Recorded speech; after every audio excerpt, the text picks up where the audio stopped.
Assalamualaikum warahmatullahi wabarakatuh. Innal hamdalillah nahmaduhu ta'ala wa nasta'inuhu wa nastaghfiruh wa na'udzu billahi min shururi anfusina wa sayyiati a'malina. May yahdihillahu fala mudilla lahu wa may yudlil fala hadiya lahu. Asyhadu an la ilaha illallah wahdahu la syarika lahu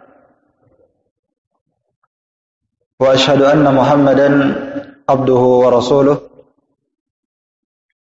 Yaqulu Allahu jalla wa ala, ya ayyuhalladzina amanu taqullaha haqqa tuqatih wa la tamutunna illa wa antum muslimun. Wa qauluhu ta'ala,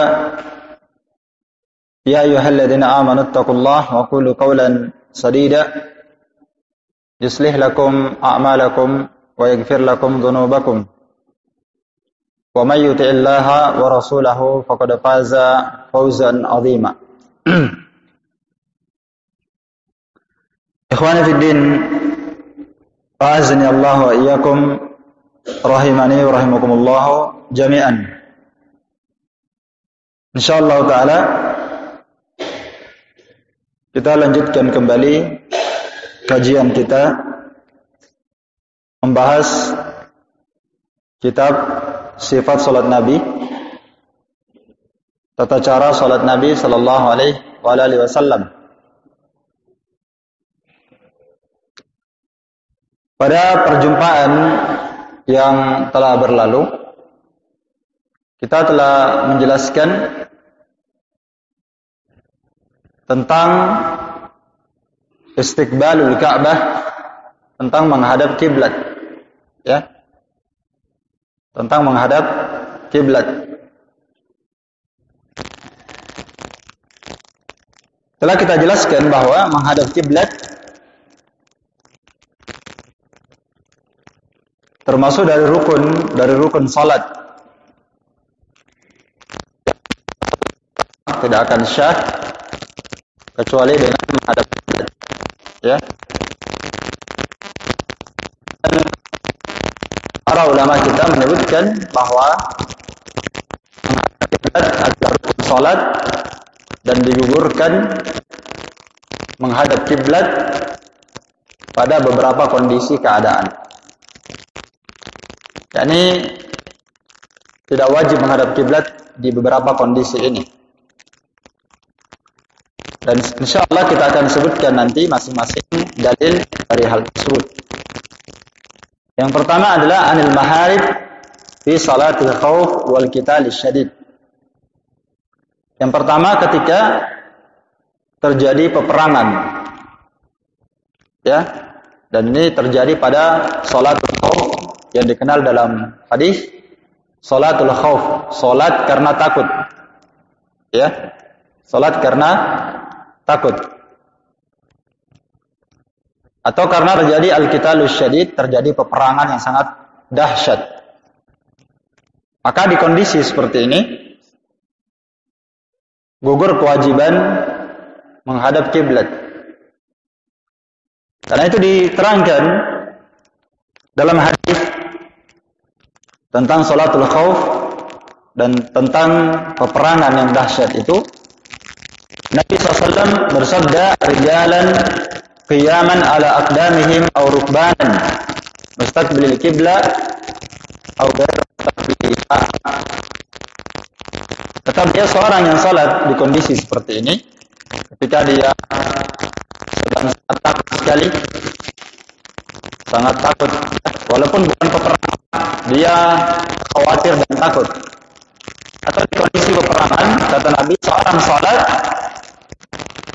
dalam kondisi dia rijalan, berdiri di atas kakinya, berjalan, qiyaman ala aqdamihim, berdiri di atas kaki mereka atau mereka berada di atas kendaraan. Jadi mereka salat wajib bisa dalam kondisi diri, ya,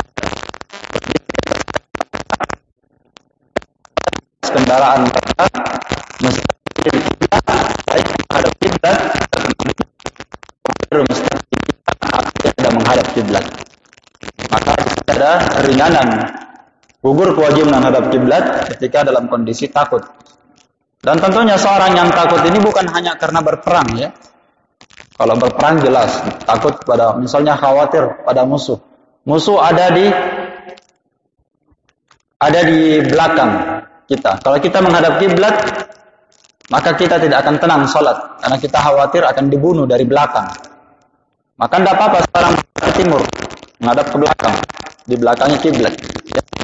Ini di kondisi peperangan. Kondisi seorang takut, dia ada di dan yang kakinya ada di sana, di arah sana, dia menghadap ke sana, walaupun dia apa? Kiblat. Karena kalau dia menghadap ke kiblat, singa di belakangnya, kira-kira khusyuk tidak dia salat? Tidak khusyuk dia salat, nanti dia diterkam singa. Binatang buas. Itu untuk salat al-khauf, salat dalam kondisi takut. Ya. Baik. Ini kondisi yang pertama disebutkan ada kondisi atau tentang masalah peperangan juga datang dalam hadis yang lain. Idza ikhtalatu fa inna ma huwa at-takbir wal isyaratu bir-ra'si. Kata Nabi SAW, apabila perang sedang berkecamuk, maka cukup seseorang bertakbir Allahu Akbar. Setelah dia bersedekap, cukup dia salat berisyarat dengan kepalanya saja. Sambil dia berjalan. Berperang ya. Ini khususnya apabila waktu salat itu sudah hampir habis. Karena itu Nabi SAW, walaupun dalam peperangan,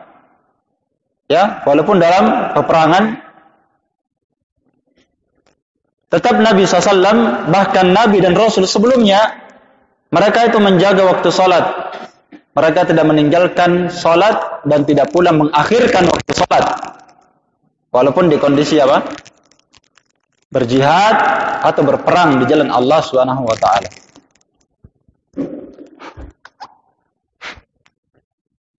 Suaranya ada ya? Keluar. Ya. Baik. Jadi meskipun di kondisi peperangan, tetap Nabi SAW menjaga salat. Jadi tidak ada itu diakhirkan waktu salat ya, waktu salat asar misalnya, duhur asar ya. Diakhirkan asar, dikeluarkan waktunya sampai masuk waktu maghrib. Maka di kondisi orang yang berperang, nyawa jadi taruhannya, itu Allah Subhanahu wa taala syariat ini tetap menganjurkan kita tidak boleh mengakhirkan waktu salat. Apalagi kita cuma tidur-tiduran saja. Ya. Cuma tidur-tidur, salat asar jam 5:30. Salat duhur jam 2:30. Bukan juga salat takut, salat tidur. Ya. Ini orang di kondisi berperang. Kata Nabi SAW, apabila peperangan berkecamuk, maka cukup seorang bertakbir. Maksudnya tetap dia harus salat di kondisi berperang.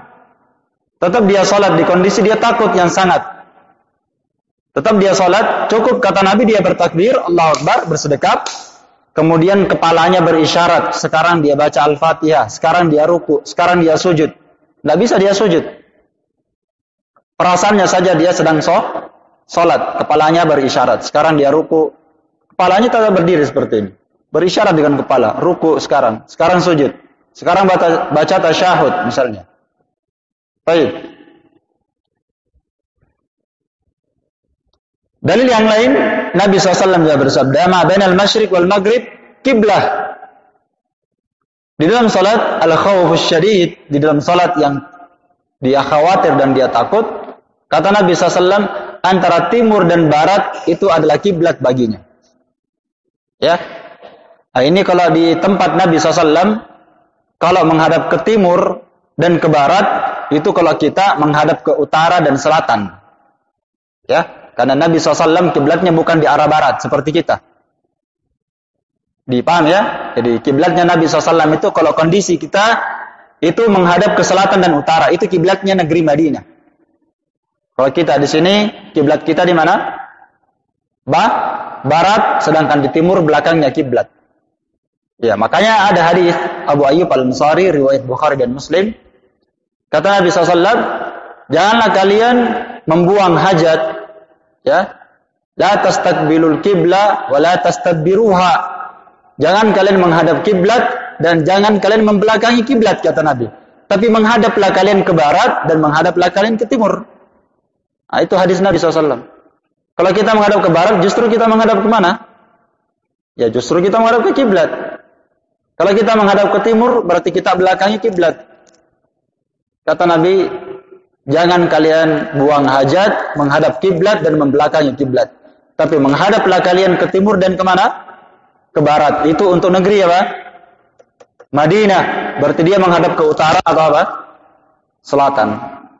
Ya, kalau kita, jangan kalian sholat menghadap kiblat, menghadap maghrib, dan jangan membelakangi kiblat, menghadap timur, tapi menghadaplah kalian kemana? Ke timur atau selatan. Nah, jadi jangan sampai disalahpahami hadisnya. Iya. Maka di dalam sholat ini, kalau dia kondisi takut yang sangat, maka antara timur dan barat itu kiblat bagi dia. Yani terserah dia menghadap ke timur, ke selatan, ke barat, ke utara. Tidak ada masalah di kondisi takut atau perang sedang berkecamuk. Yang kedua, yang digugurkan tidak wajib menghadap kiblat, wa anil ajiz anhu kal marid, yaitu dari orang yang tidak sanggup menghadap kiblat, seperti orang yang sakit. Ya, orang yang sakit tidak sanggup dia menghadap kiblat, tidak bisa dia sholat berdiri, tidak bisa dia sholat duduk, sholat berbaring berat dia goyang. Ya, maka dia sholat seperti itu saja. Walaupun dia tidak menghadap kiblat karena dia sakit, jangan dipaksa. Ya, kecuali itu mudah bagi dia. Kalau dia berat, dia sakit, maka gugur kewajiban, ya. Dan itu dalam ilmu kaidah, ya, kaidah al-qawaidul fiqhiyah, la wajiba bil iqtidari. Tidak ada kewajiban apabila tidak ada kesanggupan. Sebagaimana walal hadar, ya, ma'ad darari, dan tidak ada perbuatan yang dianggap haram kalau dalam kondisi orang itu darurat. Ya, maka kalau orang darurat boleh dia melakukan yang haram. Kalau darurat, ya. Kalau orang tidak darurat, maka haram tetap berlaku bagi dia. Ya, tetap berlaku bagi dia. Misalnya kalau dia sudah hampir mati kelaparan, nggak ada makanan kecuali makanan yang dicuri, boleh dia mencuri dalam rangka menyelamatkan apa? Jiwanya yang akan mati. Boleh. Bahkan boleh dia makan bangkai. Bangkai itu haram, disepakati para ulama, ayatnya jelas. Tapi karena tidak ada makanan kecuali bangkai, dia mati kalau tidak makan, maka boleh dia makan bangkai. Nah, itu makna tidak ada berlaku yang haram kalau seorang dalam kondisi apa? Terdesak, darurat. Dan ini di kondisi darurat itu ada batasan-batasannya, ya, ada batasan-batasannya. Boleh dia mengambilnya, tapi sekadar hajatnya saja. Boleh, tapi sekadar hajatnya, ya. Dan kalau dia tidak menempuhnya, maka dia akan mati. Itu batasan-batasan darurat. Sebagaimana la wajiba bil iqtidari, tidak ada kewajiban apabila seorang dalam kondisi tidak sanggup. Kalau dia dalam keadaan tidak sanggup, maka gugur kewajiban baginya. Makanya Allah berfirman, fattaqullaha mastata'tum. La yukallifullahu nafsan illa wus'aha. Bertakwalah kalian sesuai dengan kesanggupan kalian. Allah Ta'ala tidak membebani seorang hamba kecuali sesuai dengan apa yang dia mampu. Baik. Orang yang lemah tidak wajib menghadap kiblat. Kalau dia itu berat bagi dia. Orang yang sakit, ya. Terus yang ketiga, orang yang gugur padanya menghadap kiblat adalah man kana fis safinah aw sayyarah aw tayyarah idza khashiya khurujul waqti. Itu seorang yang berada di atas perahu, ya. Seorang yang berada di atas perahu, naik kapal, ya. Mau kapalnya kecil, peri, atau kapalnya besar, pelni. Ini juga gugur menghadap kiblat. Atau dia sholat di atas mobil, misalnya. Sholat di atas apa? Mobil. Atau sholat di atas pesawat. Nah, kalau dia sholat di situ, gugur menghadap kiblat. Tidak mungkin dia katakan kepada pilotnya, kasih menghadap kiblat dulu ini pesawat tak. Ya, tidak bisa kan? Tidak mungkin dia mutar. Atau naik kapal pelni misalnya. Tidak mungkin dia katakan kepada nahkodanya, dikasih menghadap kiblat dulu. Kan tidak mungkin. Nah, ini gugur menghadap kiblat di sini. Tidak usah dibahas kiblat. Kalau di atas pelni tidak usah dibahas. Tapi kalau sudah ada petunjuk, kan biasanya awak kapal itu ada petunjuknya, gambarnya di situ. Kalau sholatnya perahunya seperti ini, kiblatnya serong seperti ini, ada petunjuknya. Kita ikuti petunjuk itu. Jangan kita lihat petunjuk itu kita berpaling dari situ. Ini masalahnya sudah jelas ya. Maka kita sholat miring seperti itu, kita ikuti arahannya. Ya, baik. Nah, ini gugur. Ini digugurkan kewajiban menghadap kiblat berada di atas kapal, berada di atas mobil, ya, atau berada di atas pesawat. Idza khasya khurujul waqti, jika dia mengkhawatirkan keluar waktu salat. Kalau dia apa tadi? Ini untuk siapa? Untuk mereka yang khawatir keluar waktu salat. Tapi kalau dia masih dapatkan waktu salat, naik pesawat cuma 1 jam, enggak mesti dia salat di atas pesawat. Kalau salat sunnah enggak masalah ya. Karena salat sunnah itu boleh seorang salat sunnah dalam kondisi duduk. Itu enggak ada masalah. Tapi kalau salat wajib, sebagaimana datang dalam sebuah hadis, ya, kana ahyanan idza arada an yatatawwa'a 'ala naqati istaqbala biha al-qibla fakabbar thumma shalla haitsu wajjahahu rukabuhu. Iya. Adalah Nabi SAW jika beliau ingin salat sunnah, ini salat sunnah ya, bukan salat wajib. Nabi kalau salat sunnah di atas ontanya. Kalau Nabi melakukan perjalanan, itu biasa Nabi salat sunnah di atas onta. Ini sama dengan kendaraan kita, salat di atas mobil. Boleh salat sunnah di atas mobil. Di atas motor juga bisa. Kalau dia dibonceng, kalau dia bawa motor nggak bisa. Nggak mungkin ya. Kalau dia bonceng mungkin bisa, tapi kalau dia yang bawa motor nggak bisa. Sama bawa mobil, sopirnya nggak mungkin juga bisa. Yang bisa itu orang yang menumpang. Maka boleh salat di atas kendaraan seperti ini. Salat apa tadi? Salat sunnah, bukan salat wajib. Nanti salat wajib berlaku, boleh dia salat wajib di mobil. Itu kalau khawatir waktu salat keluar. Tapi kalau waktu salat masih ada, maka jangan dia salat di atas mobil. Karena wajib seorang salat berdiri. Bahkan itu rukun salat, tidak boleh duduk. Kalau dia salat wajib duduk, Pak, dalam kondisi dia sanggup berdiri, maka dia batal salatnya, tak ada keraguan. Salatnya batal.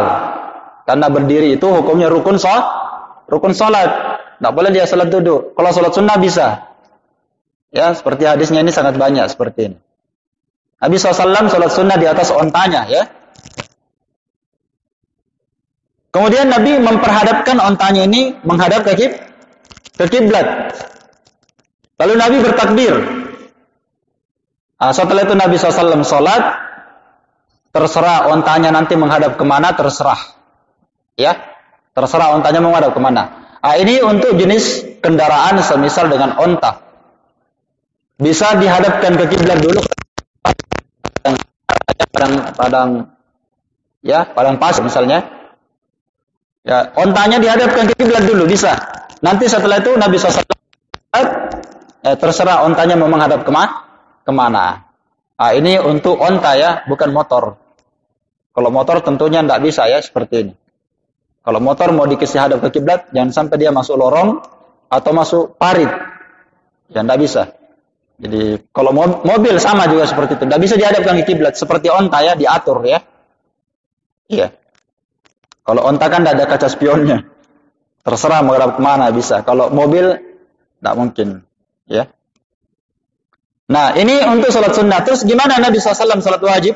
Diterangkan kalau Nabi SAW salat wajib, idza arada an yusalli al-fariḍah nazala fastaqbala al-qiblah. Nabi SAW kalau ingin melakukan salat wajib, maka pasti Nabi turun dari kendaraannya, lalu Nabi SAW berdiri menghadap kiblat. Ini kalau salat wajib, tidak boleh di atas kendaraan. Kecuali satu kondisi tadi yang saya terangkan, di kondisi kalau dia tetap di atas mobilnya, maka waktu salat keluar. Kalau dia tetap di atas pesawat, waktu salat akan keluar. Kalau dia salat kalau dia tetap berada di atas kapal, waktu salat akan keluar. Kalau dia tunggu tujuan berangkat 24 jam misalnya. Ada beberapa salat dilewati. Maka tetap dia salat di mana? Di atas kapal. Iya. Kalau mobil saya kira mungkin bisa di teknik. Kalau misalnya mobilnya tidak berhenti, baru boleh dia salat di atas mobil. Dan kalau orang sholat di atas mobil, pesawat, atau di atas kapal, ini kan kebanyakannya safar ya. Safar itu bisa diundur waktu sholat. Iya, misalnya kalau dia naik mobil jam 11, ya, mobilnya jalan nanti sampai jam 4:30. Maka nanti jam 4:30 dia sholat di sana. Ya, walaupun keluar waktu zuhur, kan dia safar. Safar itu boleh jamak takdim dan boleh jamak takhir. Boleh dia jamak zuhur asar di waktu zuhur dan boleh dia jamak zuhur asar di waktu apa? Asar. Nah, itu berarti waktunya masih ada. Tapi yang jadi masalah kalau mobilnya sampai jam 7, enggak singgah. Berarti keluar zuhur dan apa? Asar. Maka yang seperti ini dia bicara sama sopir, "Pak sopir, saya mau turun sholat." Sopirnya bilang tidak bisa sholat. Wah, mana ini? Kita ini muslim, masa tidak bisa sholat? Pokoknya dikejar ini Pak, tidak bisa singgah. Maka terpaksa kita sholat di mana? Di atas mobil dalam kondisi apa? Duduk. Ini yang saya maksud tadi. Kalau dia khawatir keluar waktu sholat. Ya. Tapi kalau dia tidak safar, maka duhur dia harus kerjakan di waktu duhur. Iya, paham ya? Karena dia tidak safar. Berarti kalau tidak safar, tidak boleh dia jamak-jamak sholat seperti itu. Ya, kalau misalnya mobilnya sampai jam 4, dia berangkat jam 11:30. Mobilnya sampai jam 4, berarti keluar waktu apa? Keluar waktu zuhur. Maka kalau mobilnya tidak mau singgah, maka dia sholat ya jam 2 misalnya. Dia sholat di atas mobil. Daripada waktu sholat apa? Keluar. Nah, ini maksud saya. Maka di kondisi ini dia hadap kiblat, tidak hadap kiblat karena dia di atas kendaraan, maka itu dibolehkan. Itu uzur bagi dia. Itu uzur bagi dia. Iya. Kondisi yang keempat, gugur kewajiban menghadap kiblat dan tentang tata cara salat duduk. Ini insyaallah taala akan saya jelaskan di kondisi akan datang. Di sini juga dijelaskan ya. Dalam salat di atas kendaraan itu ya, yarka wa yasjud ala rahilati.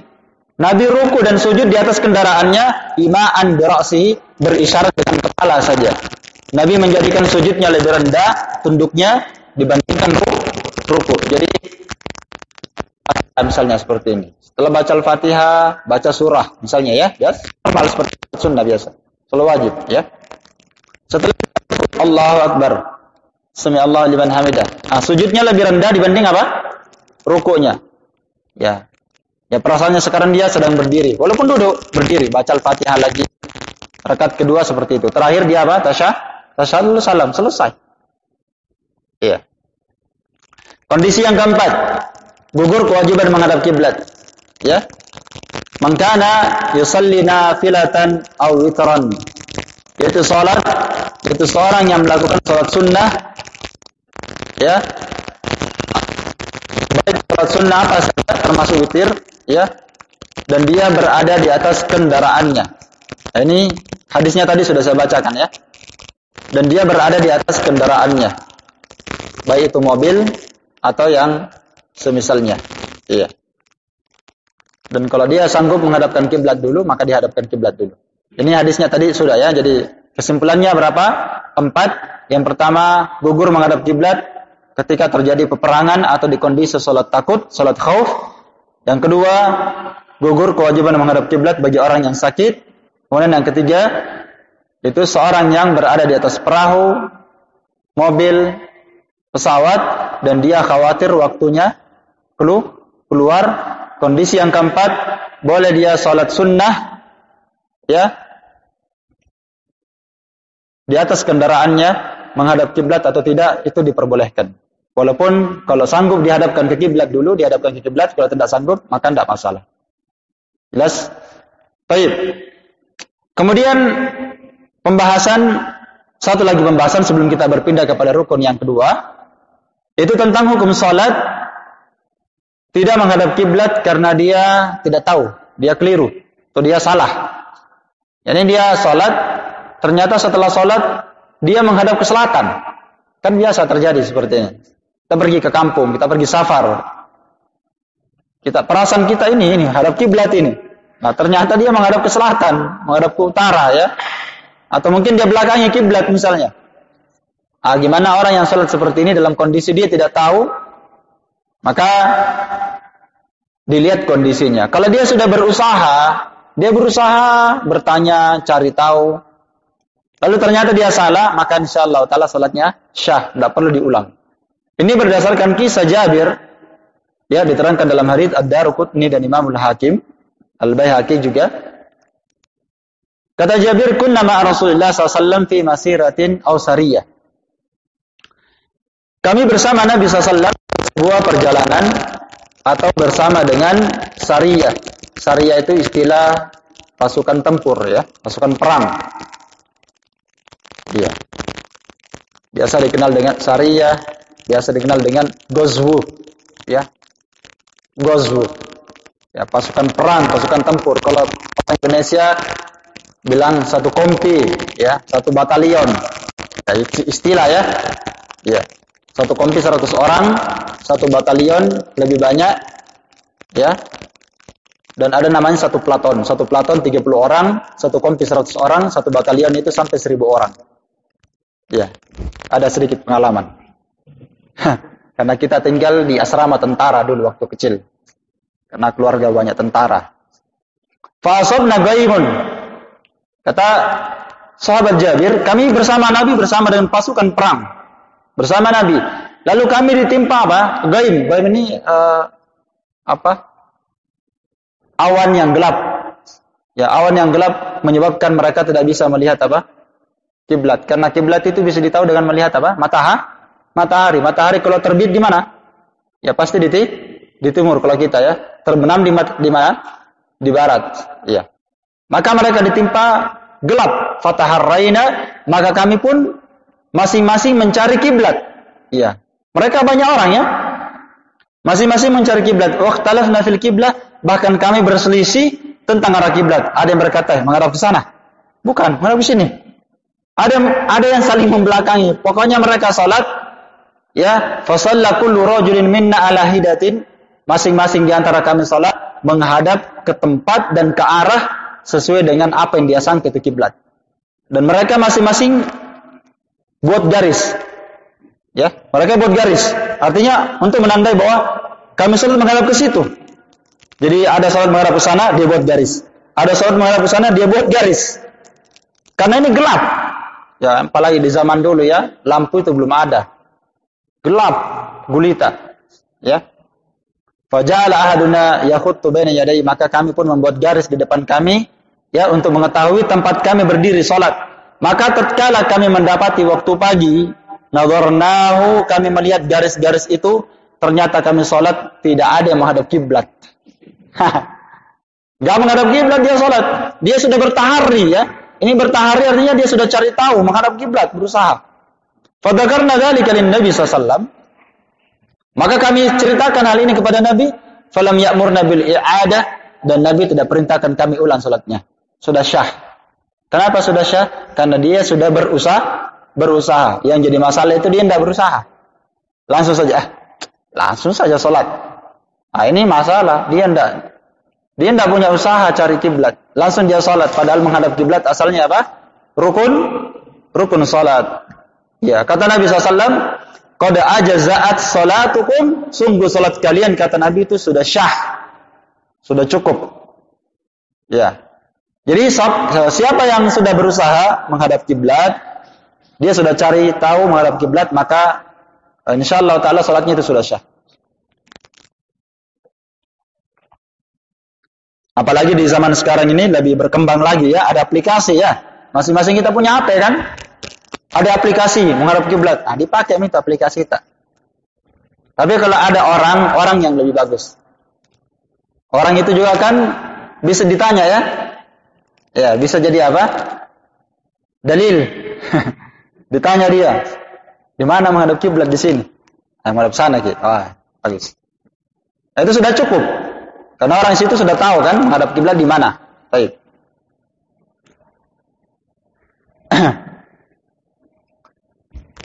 Dan untuk mengetahui kiblat ini sebenarnya banyak cara ya, dengan cara melihat matahari, bintang dan semisal dengannya. Kemudian bagi orang yang sholat, ini satu faedah lagi sebelum kita berpindah di pembahasan yang baru. Bagi orang yang sholat, ternyata dia keliru menghadap kiblat, di pertengahan sholatnya ada orang yang menegur. Misalnya dia sholat, ada yang tegur dia, salah ki, menghadap ke selatan ki sholat, balik kiri. Kan salah ini sholat ini. Ada orang yang tegur dia. Maka orang yang menegur ini bisa kita dengarkan dia kalau dia adalah orang yang terpercaya. Kalau kita tahu orang ini orang dewasa ya, tapi kalau anak kecil yang bilang, salah ki, anak kecil. Yang seperti ini masih meragukan ya. Atau ada orang gila yang lewat, orang gila, salah ki sholat. Orang gila. Mana kita mau dengarkan? Tapi kalau dia orang terpercaya, dan itu terjadi di zaman Nabi SAW. Dulu Nabi SAW itu sholat menghadap kemana? Sebelum menghadap ke Ka'bah. Sebelum menghadap ke kiblat Ka'bah, Masjidil Haram. Sebelumnya menghadap kemana? Di Baitul Maqdis. Dan semua kiblat Nabi dan Rasul semuanya menghadap ke sana. Nanti Nabi Muhammad itu kiblatnya berubah. Karena Allah Ta'ala mengabadikan doa Nabi Muhammad dalam Al-Quran. Qad nara wajhaka qad nara taqalluba wajhika fis sama', ya. Dan sungguh kami telah melihat bolak-baliknya wajahmu ya Rasulullah di langit. Berdoa menghadap ke langit ya, berdoa kepada Allah. Apa doanya Nabi? Nabi SAW berharap supaya kiblat dipindah, tidak menghadap ke mana? Tidak menghadap ke Baitul Maqdis dulu. Padahal dulu Nabi dan Rasul semua menghadap ke Baitul Maqdis. Nabi berdoa supaya kiblatnya menghadap ke Ka'bah. Falanuwalliyannaka qiblatan tardaha, maka Allah berkata, kami akan palingkan engkau menghadap ke kiblat yang kamu ridhoi. Yaitu apa? Masjidil Haram. Dan memang sangat tepat sesuai dengan hikmah Allah Ta'ala yang paling besar.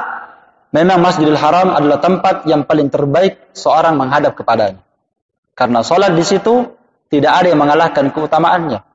Kata Nabi SAW, sholat di masjidku ini lebih baik dibandingkan 1000 kali lipat sholat di masjid yang lainnya. Masjid Nabi di Madinah, Masjid Nabawi. Satu kali sholat di sana seperti kalau kita sholat di sini 1000 kali. Bayangkan ya, kita sini sholat 1000 kali di masjid apa ini? Masjid apa? Masjidil Haram. Masjidil Haram, ya. Kita sholat 1000 kali di sini, 1 kali saja sholat di sana, seimbang. Makanya kita disuruh pergi berhaji dan umrah kalau ada harta, kalau ada uang ya. Karena sholat 1 kali di sana seperti kita sholat di sini 1000 kali. Berdoa di sana tidak sama berdoa di sini. Makbul. Kata Nabi, kecuali di Masjidil Haram. Sholat di Masjidil Haram 1 kali 100.000 kali sholat di masjid yang lain. Sudah paling tinggi sudah, tidak ada di atasnya lagi. Jadi sholat di Masjidil Haram seperti kita sholat di sini 100.000 kali, sholat di Masjid Nabi seperti kita sholat di sini 1000 kali, dan sholat di Masjidil Aqsa di Baitul Maqdis sana ya, Aram Baitul Maqdis di sana Palestina. Sholat di sana seperti sholat di luarnya berapa? 500 kali. Jadi 500 kemudian 1000, kemudian 100.000. Ya makanya wajar kalau kita sholat menghadap kemana? Menghadap kiblat, menghadap Ka'bah, Masjidil Haram. Ya.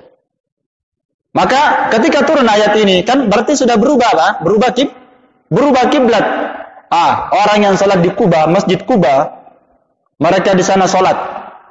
Belum sampai berita kepada mereka bahwa arah kiblat berubah. Ini sholat berjamaah ya, kaum muslimin banyak di masjid. Mereka sholat subuh di Masjid Kuba. Idza ja'ahum atin faqala, tiba-tiba ada orang yang berlalu. Sementara sholat ini berjamaah kaum muslimin. Tiba-tiba ada orang yang lewat. Orang ini berteriak, sesungguhnya Rasulullah SAW qad anzala alaihi lailatul Qur'an. Sesungguhnya Al-Quran telah turun tadi malam kepada Nabi SAW, dan Nabi Muhammad diperintah untuk menghadap Ka'bah, Masjidil Haram. Ala fastaqbaluha. Kalian semua menghadap kiblat semua. Satu orang yang suruh ini. Orang sholat di masjid. Kata dia, ala fastaqbiluha. kalian semua yang salat, menghadaplah kalian ke Ka'bah, Masjidil Haram. Dan waktu itu mereka salat menghadap ke Syam, ya Baitul Maqdis maksudnya.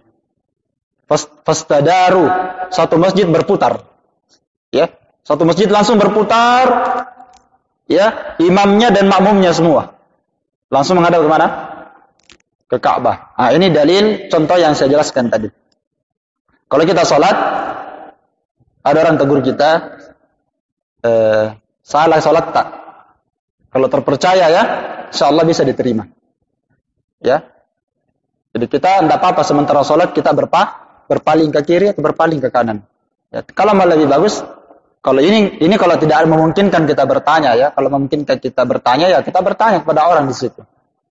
Ya, saya kira ini cukup. Insyaallah pada pertemuan akan datang nanti akan saya bahas tentang rukun yang kedua yaitu berdiri. Mungkin ada yang mau bertanya bisa. Bisa kita buka tanya jawab sedikit. Misalnya kalau ada yang mau bertanya, masih ada waktu 1-2 menit. Kalau tidak ada yang bertanya, ya kita tutup.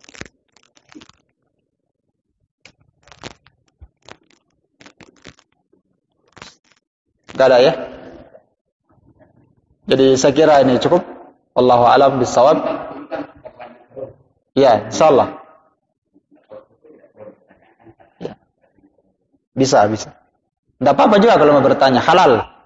Gak ada halangi. Bisa saja bertanya. Kalau ada waktu ya, insyaallah bisa ditanyakan di luar majelis juga bisa. Yang jelas insyaallah kita lanjutkan ini nanti. Lanjut terus, ya. Saya kira ini cukup. Wallahu a'lam bishawab. Subhanakallahumma wa bihamdik, asyhadu an la ilaha illa anta, astaghfiruka wa atubu ilaik. Walhamdulillahirabbil alamin. Tafadhal barakallahu fikum.